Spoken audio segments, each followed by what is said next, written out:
Ganun lang. Halimbawa, nakakulong nga, halimbawa.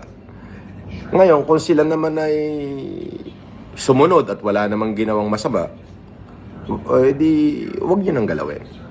Yung nakaugalian natin na kapag ka bagong pasok, palo, takal, wag na. Pag nagkamali, sumunod dapat sila sa batas ng kulungan. Pag nagkamali, di takalan nyo. Pero dapat tayo-tayo na yun nandyan, katulad nung nandyan ako, nakakulong.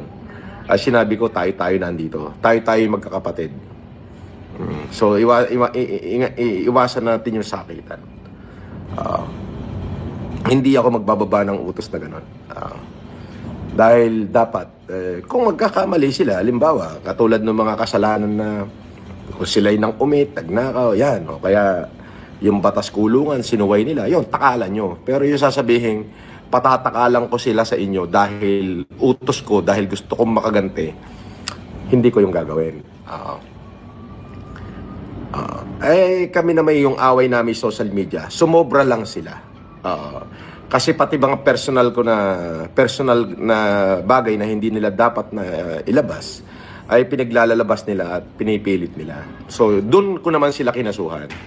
Yes. Hindi ko sila kinasuhan dahil minumura nila ako, no? Kinasuhan ko sila dahil marami silang nilabas na katulad ng nagpakalat sila na ako'y wanted, bla bla bla, ganon. Nilabas nila yung aking bahay, binidyohan nila yung bahay ko, yun. Hindi, dun ko sila kinasuhan. Yung sniper scope sa ulo ko, doon ko sila kinasuhan. But yung murahan, ay wala. Ano yan eh, kachipan yan. Nagbura ka sa social media, di gagantuhin ka rin ng mura, hanggang doon lang. Pero yung lumampas ka doon at may personal ka na ginawa, ayun ang kasuhan.